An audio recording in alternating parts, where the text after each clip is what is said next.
Բարև ձեզ, այսօր Փաստ ինֆոյի հյուրը ռազմական փորձագետ Պահեստազորի գնդապետ Հայկ Նահապետյանն է։ Բարև ձեզ, պարոն Նահապետյան, շնորհակալ եմ հրավերն ընդունելու համար։ Պարոն Նահապետյան, ազգային ժողովի 9-րդ գումարման նստաշրջանը մեկնարկել է, ինչ ակնկալիքներ կան եւ ինչպես կգնահատեք մեկնարկը։ Նախ Վեհապար Հայրապետի օրենությունը չստացավ ազգային ժողովի պատգամավորների իշխող խմբակցության բոլորը երևի թե անդիմադիրները գնացին մայրաթոր ստացան, սա կարևոր է, թեև այդ խմբակցության ֆիզիկական եւ հոգեվոր առաջնորդը իրեն մեր եկեղեցու նույնալ եւ հավատավոր զավակ է, հա, այդպես ներկայացնում։ Ինչպես սկսեց, ինչ շատ կարևոր քայլ արվեց եւ այդ իր բնույթին, իր հումորին, իր լրջությանը, իր քաղաքական հոտառությանը համահունչ Էդգար Հազարյանը բոլորին ոտքի կանգնացրեց։ Ստիպեց, որպեսզի վերջիններս հիմնականում քաղաքապայմանագիրը հարգի Արցախյան ազատամարտի ժամանակ, մեր սահմանների պաշտպանության ժամանակ հիշատակը բոլորին։ Այդպես խիստ դժկամությամբ էին կանգնում։ Ի պատիվ Ռուբեն Ռուբինյանին դեռ մեր երկու ակացի տվող կան, նրանց խիստ զգուշացրեց ոտքով, ձեռքով, հայացքով, որ կանգնեք էլի։ Սա ևս ցուցիչ է։ Ասում են այդ ժամանակ Փաշտյան անդադ թեյ ա խմել հուզված վիճակում։ Իսկ եթե հիմա ավելի լուրջ նայենք, ինչ ակնկալիք կա։ Ես կարծում սկզբունքորեն ազգային ժողովը աշխարհակական այն զարգացումները, որ մեր տարածաշրջանում եւ աշխարհում տեղի ունեն, որից էական ազդեցություն չի ունենալու, որտեղ երկու սկզբունքորեն հաստատվել է ավտորիտար ռեժիմ։ Ավտորիտար ռեժիմների ժամանակ, ասենք օրենսդիր մարմնի գործառույթը ո՞րն է։ Ինչպես ասում են, տոմս դակող մարմին է դառնում։ Անդիմությունն էլ չի կարող այդ գործընթացը կասեցնել, որտեղ ձայների քանակով պակաս է։ Ճիշտ է, սահմանադրական օրենքների պահով իշխանությունը խնդիր կունենա, որտեղ բավարար ձայներ չունի, բայց սովորական իրավական ակտերի հետ կապված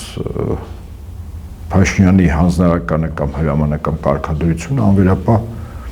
քաղաքապայմանագրի խմբակցության կողմից կատարվել է։ Ես այդպես խիստ չեմ կարևորում ազգային ժողովը։ Այդ ազգային ժողովը իրականում Փաշինյանի ձեռքին իբր երկրում ժողովրդավարություն ընտրությունների այդ բուտաֆորիան հրամցնելն է դրսին։ Մեզ ներսին չէ, մենք այդ հրաշալի հասկանում ենք, էլի, եթե իր ցանկությամբ վնգստացող դատավորները ոնց կարող են իր վճռին իր կամքին հակառակ վճիռ ներկայացնել, եթե հազարավոր մարդկանց նկատմամբ քրեական գործեր, հարուրները բանտերում մնացածը խափանման միջոցը տնային կալանք, հոգեվորականների նկատմամբ հետապնդում։ Փաստորեն Վեհապար Հայրապետին Փաշինյանը չի ճանաչում։ Հիշողության կորուստ ունի։ Այդպես հիշողության կորուստ ունեցողին ժամանակին հայտնի գրող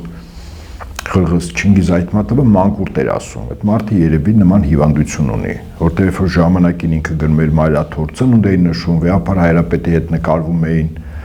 եկեղեցին պետության անջատման սահմանադրական իրավունքի մասներ Փաշինյանը խոսում, հիմնավորում իբր, հա, այդպես, հա,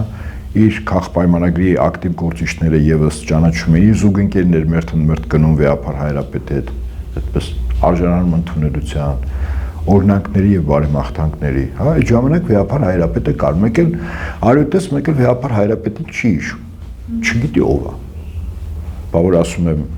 ասած Չինգիզ Այթմատովի մանկուրտ են դարձել եւ ոչ միայն այդ հարցում։ Ես այդպես լուրջ ակնկալիքներ չունեմ, նորից եմ ասում, ավտորիտար ռեժիմներում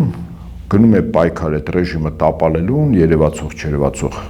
մեթոդներով, գործիքակազմով եւ այդ ռեժիմը պահող ռեժիմին հլու հնազանդ, հավատարիմ, նյութական հարթությամբ կապված ռեժիմի հետ մարդկանց միջև պայքար է գնում հիմա։ Այդ թվում նաեւ օրինակ ցանկացած տաղավարային խոսք, որը այդ ամեն ինչը բացահայտում է մեր երկրի քաղաքացիներին իրավիճակի համարժեք գնահատականն է տրվում վերջինս լսում, դա եւս պայքարի ձև է։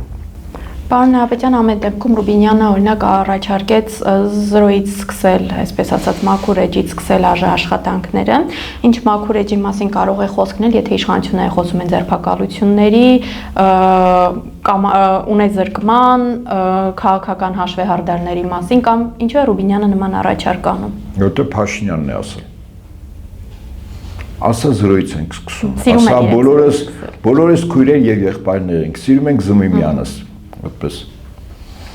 Փաշինյանն է ասել։ Իսկ եթե Փաշինյանը նման հուշում է օրենսդիր մարմնի ղեկավարին, սա նշանակում է Փաշինյանը լրիվ հակառակն է անում։ Փաշինյանը շատ հեշտ է հաշվել իր քայլերը, ի դեպ ասեմ ձեզ։ Հիմնականում կարևորագույն հարցերում, եթե ինքը պատրաստում է հարված, անդիմության առաջնորդների, երկրի քաղաքացիների, ասենք, հասարակական դաշտի ակտիվիստների նկատմամբ ինքը սիրո դուդուկն է սկսում փչել, որովհետեւ այդ հարվածը մարդկանց կողմից այդպես սուր եւ ցավոտ չընկալվի։ Երբ որ Ռուբինյանը ասում է, ընդունեք Փաշինյանը ասում, եթե Փաշինյանը նման բան է ասում, նշանակում է ինքը պատրաստում է հերթական ձերբակալություններ, հերթական օրենքից դուրս գործողություններ, այդ թվում օրինակ Վեհապար Հայրապետի նկատմամբ։ Սա դրա նախերգանքն է, նախապատասխանական։ Դուք կարծեք թե միանգամից պատասխանեցիք իմ հաջորդ հարցին, ես պետք է ասեի, իսկ եթե ընդդիմությունը չհամաձայնվի մաքուր էջից սկսել, ուրեմն նոր ռեպրեսիաներ են սկսվելու, իսկ եթե ընդդիմությունը ընդհակառակը ասի, այո, մենք մաքուր էջից ենք սկսում, կառուցողական աշխատանքներ ենք իրականացնելու ազգային ժողովում, այդ դեպքում ինչպես պետք է Նիկոլ Փաշինյանը հիմնավորի ռեպրեսիաները։ Ընդդիմությունը եթե նման բան ասի, կեղծելու է։ Իսկ խորամանկ անձի նկատմամբ կեղծիք իրականացնելը շատ խորամանկ, դա մանկամտություն է։ Փաշինյանը իր բնույթով շատ խորամանկ անձնավորություն է։ Եթե ընդդիմությունը ասի, այո, մենք մաքուր էջից, մենք սիրում ենք Զմիմյանց, ինչպես ժամանակին այն աղանդավորական կառույցում, որտեղ դու ես Փաշինյան եւ քո զուգ ընկերը, հա, այդպես սիրում ենք։ Իհարկե Փաշինյանը հասկանալու, որ ընդդիմությունը հարված է պատրաստում։ Եվ Փաշինյանը կանխարգելի չարված կարող անել։ Այնպես որ լավ կլինի ընդդիմությունը դեմքին դիմակ չդնի եւ ասի ճշմարտությունը, շատ պարզ, շատ տրիվիալ,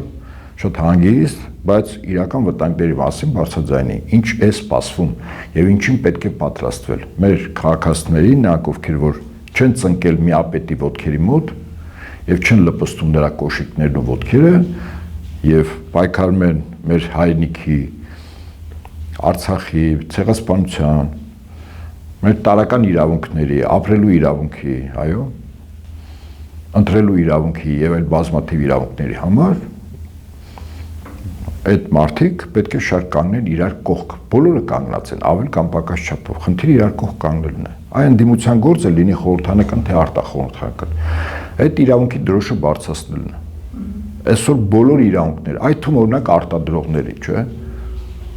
տասնյակ հազարավոր մարդիկ կոնկրետ եւ 100 հազարավոր որոնք ներգրաված են գյուղատնտեսության մեջ, իրականում այդ միակ ոլորտն է, որը Հայաստան քիչ թե շատ արտադրանք է տալիս։ Այդ մարդկանց իրավունքները Փաշինյանի տերերը, քանի որ որոշել են, որ Հայաստանում գյուղատնտեսություն պիտի չլինի, որտեղ Թուրքիան է այստեղ մտնելու, հարաբերությունները Ռուսաստանի հետ վատթարացնել, Ռուսաստանը ըստ իս ոչ այդքան խորագետ քայլ արեց, այս գյուղատնտեսության հետ կապված շուկաների փակելու, նա ակնկալում էր, որ մարդիկ ոտքի կկանգնեն, փողոցներ կփակեն, ավտորիտար ռեժիմներում նման բաներ չի անցնում։ Եվ հետաբար նրանք ովքեր որ այս ամեն ինչի դեմ են, իրենց իրավունքները պետք է պաշտպանեն, ուղղակի իրար կողք կանգնելով են պաշտպանելու։ Ինչպես ժամանակին 88 թվականին Արցախում մեր քույրերի ու եղբայրների իրավունքներն ենք, չէ՞, պաշտպանում։ Սկզբից ցույցերով, միտինգներով, հետո երբ բռնություններ սկսեցին կիրառել Ադրբեջանում հայերի նկատմամբ, նաև զենքով։ Իրավունքի պաշտպանության կռիվա գնում, որտեղ մեր իրավունքները ոտնահարում են հավաքական արևմուտքը իր դրածո եւ կոլաբորանտ իշխանություն Փաշինյան Նիկոլի ղեկավարությամբ, այսքան բան, շատ պարզ է ամեն ինչ, պետք չի խուճուճ բաներ, ազգային ժողովում բեմականացումներ, այդպես շոուներ, պետք չի այդպիսի բան անել։ Ազգային ժողովը ըստ իս ընդդիմադիր խմբակցությունների համար պետք է միայն բանի համար կազմակերպել այդ դիմադրությունը։ Ինչ իրավական ակտեր, ինչի մասն է խոսքը։ Որ իրավական ակտերը, գլխավոր մայր օրենքը սահմանությունը 24 ժամվա ռեժիմում բռնաբարվում է։ Ինչի մասն է խոսքը։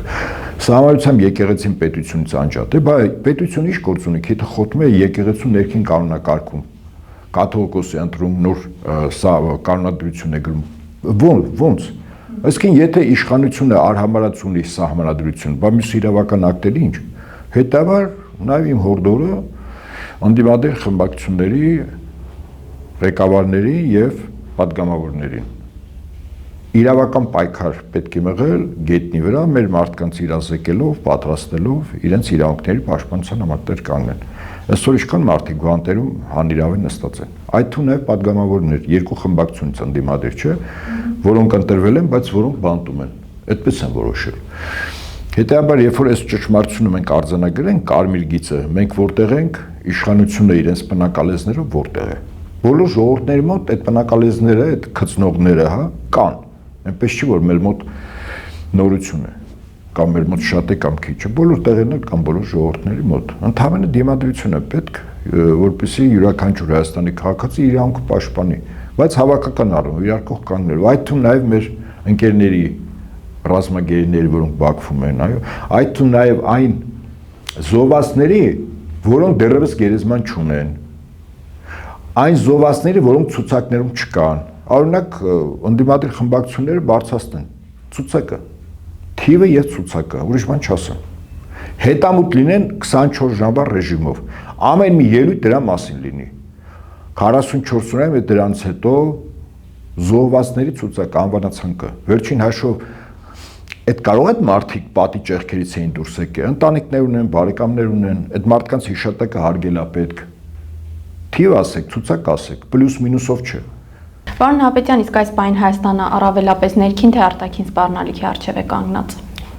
Հայաստանը ոչ թե կանգնած է, Հայաստանը սպառնալիքի մեջ է արդեն, սպառնալիքը յուրաքանչյուրից տուն է մտել։ Երբ որ երկրում օտարի կառավարմամբ ավտորիտար ռեժիմ է հաստատվում, Իսկն քո երկիրը 100%-անոց արտաքին կառավարման ներքո է, արդեն սպառնալիքը ներսն է։ Եվ իմ, ձեր, մյուսների կարծիքը չեն հարցնելու,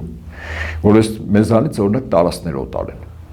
Օրինակ եմ ասում, կամ ադրբեջանցիների վերադարձի համար հող նախապատրաստեն, կամ այս վերջերս պարզվեց 2 օր առաջ Հայաստանում ճամբարներ են, ինչ որ միգրանտների տասնյակ 100,000-ավոր պատրաստելու։ Իմ, ձեր կարծիքը հարցել են, իշխանությունով է որ նման բան որոշի։ Ես նորից եմ ասում, սպառնալիքը արդեն ներսն է, իշխանություն կոչվածը արդեն սպառնալիք է, գոյութենական սպառնալիք է, մենք այստեղ ապրելու ենք, թե չենք ապրելու։ Մեր տեսակը, հայ տեսակը այս Հայաստանի Հանրապետություն լինելու է, թե չէ, այ դա է վտանգված։ Վտանգի չափը համարժեք պետք է գնահատել, ես ուզում եմ, որ ընդդիմությունը այդ թուն խորհրդանական, այդ ամբողջ մի բանի համար օգտագործի, մարդկանց բացատրել, ասել 24 ժամվա ռեժիմով, վտանգի մասին եւ մեր իրավունքների պաշտպանության մասին։ Եվ ոչ թե իրավական ակտեր մշակել։ Այդ իրավական ակտերը մշակում են իրավաբանները։ Հիմա նայեք, օրենսդիր մարմնում չեմ ասում տառաճանաչ քանի մարդ կա, բայց իրավաբան քանի անց կա, ընդ որում իրավունքի մասնագետ, որը օրենքներ մշակում։ Մատների վրա 1-2 հոգի։ Հետեւաբար օրենքները օրենսդիր մարմինը չի մշակում։ Թեև ճիշտ է, օրենքը մշակվել օրենսդիր մարմնի եւ ընդունվել, չէ՞։ Օրենքները մշակվում կամ թարգմանվում են արտադրության նախարարության մի վարչություն կա, որտեղ դրսից գալիս է թարգմանչական բաժին, ընդհանրապես այնտեղ իրավաբաններ են։ Ճնշող մեծամասնությունը մոտ 90% Ֆլեչեր ավարտած։ Թարգմանում են այդ օրենքները, հարմարեցնում են տեղական հայաստանյան պայմաններին եւ օրենսդրական նախաձեռնությամբ հանդես գալիս արտադրության նախարարությունը։ Ազգային ժողով, այսինքն ազգային ժողովը օրենք մշակող մարմին չէ, օրենք ընդունող կոճակ սեղմող մարմին է։ Ես ասում, ընդդիմությունը այդ իրողությունից թող դուրս գա, այդ ամբողջն օգտագործի։ Վերջին հաշվով ընդդիմադիր դաշտը չունի հերթուտանկերություններ, մետրային եւ դեցիմետրային, չէ, բոլորը իշխանությանն է։ Ազգային ժողովի ամբողջը միակ ամբողջն է, որտեղ մարդկանց ելույթները տրվում է հերթուտանկերություններով եւ մետրային եւ դեցիմետրային։ Թող հանրապետության հերու բնակավայրում քաղաքացիները, մեր երկրի գյուղացիները լսեն այդ ամեն ինչը։ Ճշմարտություն պետք է ասվի, այսօր ըստիս խոսքը ճշմարտության եւ իրավիճակի համարժեք գնահատականի մասին է։ Հետո կազմակերպեն արդեն, եթե ցանկանան։ Շատ լավ, պարոն Նահապետյան, իսկ ինչ է կատարվում աշխարհում, օրինակ Արևմուտքը ի վերջո ԱՄՆ-ն կարողանում է ճնշել արդյոք Իրանին, թե ոչ, Ռուսաստան, Ուկրաինա պատերազմը ինչ փուլում է գտնվում, դրանք ինչ անդրադարձ կարող են ունենալ Հայաստանի վրա։ Տրամպի համար Իրան բառը մղձավանջ է դարձել։ Ասում են գիշերը քնելուց մի 20 անգամ ոտքի է կանգնում։ Քրտինքի մեջ կորած, մաքրում է, Մելանիա, գորմա, Մելանիա, Իրանը, հասեք, օգնեք, գործանեցին, Ամերիկան չկա, այդպես։ Իրանը վաղուց պատերազմը հաղթել է։ Ընդհանրապես ԱՄՆ-ը չի համակերպվում իր պարտության հետ։ պահը գգակ ստորվագրի ինչ-որ բան։ Իրանին արեցին այնպես, որ Իրանը դարձավ երկիր մոլորակի բոլոր պետությունների համար էական, գոյութենական նշանակություն ունեցող Հորմուզի նեղուցի սեփականատերի իրավունք։ Առաջին քետպես չէր, Իրանը չէր տերը, բայց հիմա տերը արդեն։ Այդ քիչ է հուսիտներն են մեկ այլ Կարմիր ծովում եւս մի նեղուց կա։ 10% նավթն էլ եւ ապրանքների հիմնականում այդ Կարմիր ծովով են անցնում։ Իսկ հուսիտները Իրանի պրոքսի կառույց է, այսպես ասենք, չասեմ ամբողջ Եմենը։ Հիմա Իրանին դարձրեցին Միացյալ Նահանգները տարածաշրջանային գերտերություն։ Այսպես Իրանի թեման փակվեց է, եթե Միացյալ Նահանգները մտածում է, որ օրը 24 ժամվա ռեժիմով հարվածել է օրինակ Իրանի քրիտիկական ենթակառուցվածքներին, կամուրջներին, էլեկտրականներին եւ այլն, ու դրանով այդ տնտեսությունը ոչնչացնի, որ մարդիկ տեսնեն էլ ապրելու հնար չկա, փողոցիչն են եւ այաթոլաների սուտը տապալեն, իրենք խիստ սխալվում են։ Հասել են այնտեղ, որ հայտարարություն են տարածում ռազմական փորձագետներին, ասում տվեք լավ առաջարկ է Իրանին ոնց խեղճացնենք եւ այդ մարդուն մենք ոսկի կդարձնենք, այսինքն շատ փող կտանք։ Դու պատկաստ մեկ գերտերության խղճալի վիճակը հայտարարություն են տարածել աշխարհով։ Մտածենք թե Իրանի ոնց կարելի է խեղճացնել։ Իրանը չի բանակցում, ԱՄՆ նախագահը ասում է մենք բանակցում ենք Իրանի հետ։ Իրան ասում է հարգելիս մենք հիմա չենք բանակցում։ ԱՄՆ նախագահը ասում է բանակցությունները նաև առանց կոնտակտի են լինում, առանց իրար հետ խոսալու այդպես բանակցում են։ Բա որ ասում եմ Տրամպը գիշերները երազներ է տեսնում, բանակցում է մտքով, ֆլնում ցերեկը պատմում որ ինքը Իրանի հետ է բանակցել։ Այո, հասկանալ կարելի է Տիկին Մելանիայի հոգեվիճակը, ծանր է, բայց դե հերոսաբար տանում էլի։ Հիմա իսկ եթե գանք իրականությունը պարզ է, որ նոր իրավիճակ է ստեղծվել։ Իրանի դաշնակից երկու պետությունները ամեն ինչ արեցին, որ ԱՄՆ խայտարակ պարտություն կրի, խոսքս Չինաստանի եւ Ռուսաստանի մասին է։ Ինձ համար գոնե ակնհայտ է, որ Իրանը ժամանակին չուներ այդ զինատեսակները, բայց կարողանում էր խոցել մեծ հեռավորության վրա ամերիկյան օրինակ ինքնաթիռները։ Այդ ժամանակ ասում են ապրեն ռուսական S-400-ները, որոնք խոցել են 320 կիլոմետր հեռավորության վրա ինքնաթիռներ։ Իրանը չուներ։ Հետո եթե հեռավորության վրա ինքնաթիռ է խոցում, դա արդեն ռուսական S-400-ներն է կամ S-500-ներ էլի։ Այդ թիվը ցույց է տալիս, թե առավելագույն քանի կիլոմետր հեռավորության վրա կարող է թիրախ խոցել։ ԱՄՆ նախագահ հայտարարում է, որ ամեն ինչ ոչնչացրել են Իրանի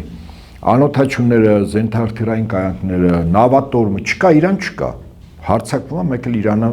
ոչ ավել ոչ պակաս պատասխան է տալիս ոչ միայն ԱՄՆ-ի, այլև ԱՄՆ-ի բազաներին։ Այստեղ էլ ապրի Չինաստանը։ Աշխարհի ֆաբրիկան է, իրենք էլ Իրանի դաշնակից են։ Ապրի Պակիստանը, որ իրեն ճիշտ է պահում, այսպես։ Այնպես որ բազմաբևեռ աշխարհը, որի պայքարն ու պատերազմը հիմնականում է դե ֆակտո արդեն կայացել է եւ այդ պետությունները իրար օգնում են ԱՄՆ-ի դեմ, հեգեմոնի դեմ պատերազմ։ Սա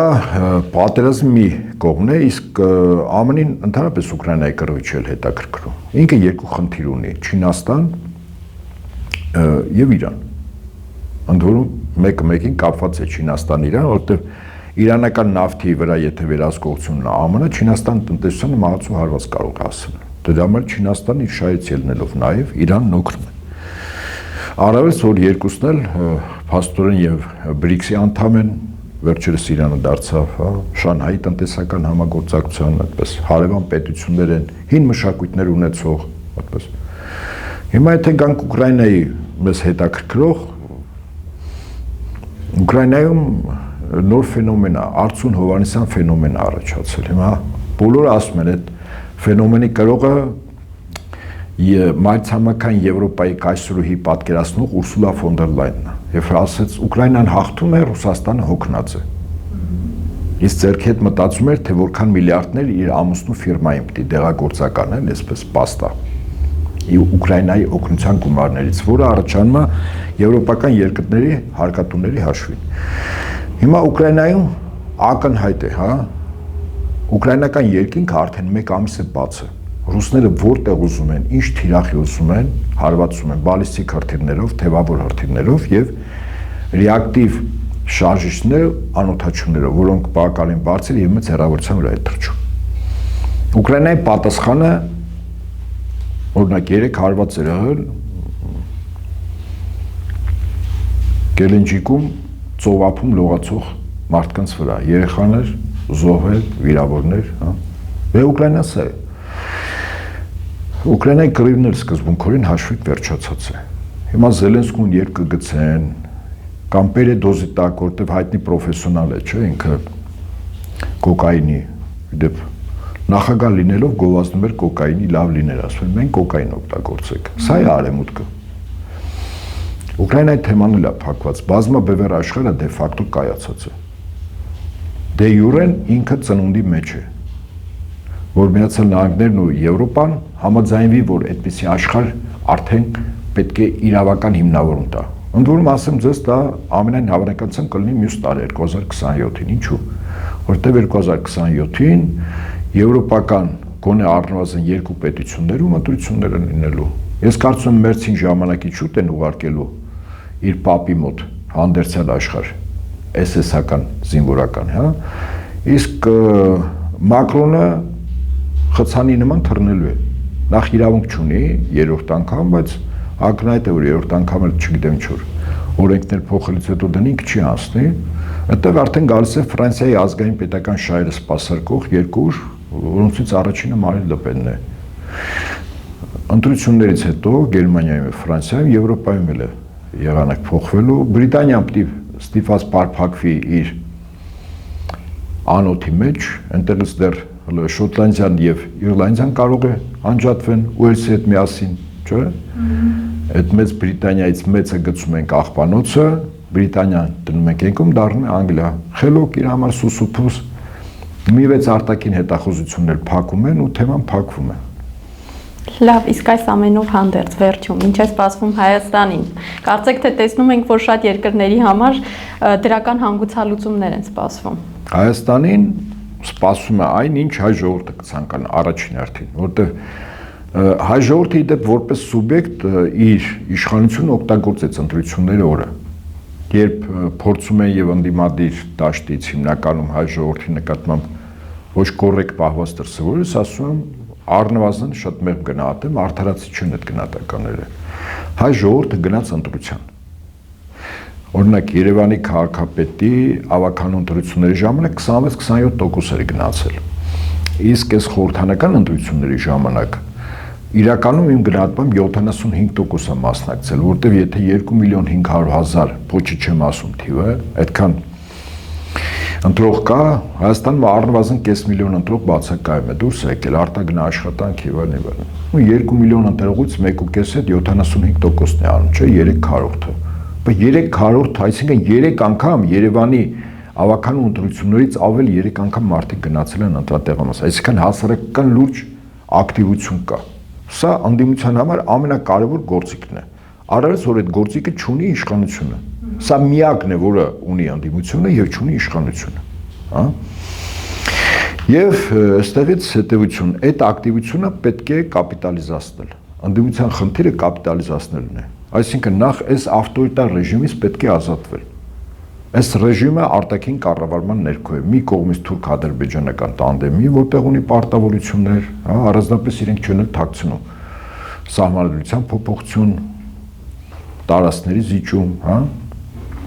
փախստականների վերադարձ։ Մյուս կողմից հավաքական արևմուտքն է, որտեղ Հայաստանը հետխորհրդային 14 հանրապետությունների նման դիտվում է որպես գործիք Ռուսաստանի դեմ։ Այսինքն հետխորհրդային հանրապետությունները արևմուտքին պետք է միայն մեկ բանի բացեն ներքին թալան, ընդերք եւ այլն։ Պետք է Ռուսաստանի դեմ ինչքան խնդիրներ ենք մենք առաջացնում։ Եվ հիմա խնդիր է դրված, որ օրինակ Ռուսաստանի հարավային սահմանները, իր ազդեցության սահմանները սկսի Ռոստով քաղաքից։ Ոչ թե օրինակ Գյումրիից։ Բարձր ասում։ Այսինքն արևմուտքին պետք է որ Հայաստանում ամբողջովին Ռուսաստանը տնտեսական ռազմական առումով դուրս գա, որ հարավային Կովկասը պրոբլեմ դառնա Ռուսաստանը։ Հիմա այս կռիվն է գնում։ Մենք գիտակցում ենք դա,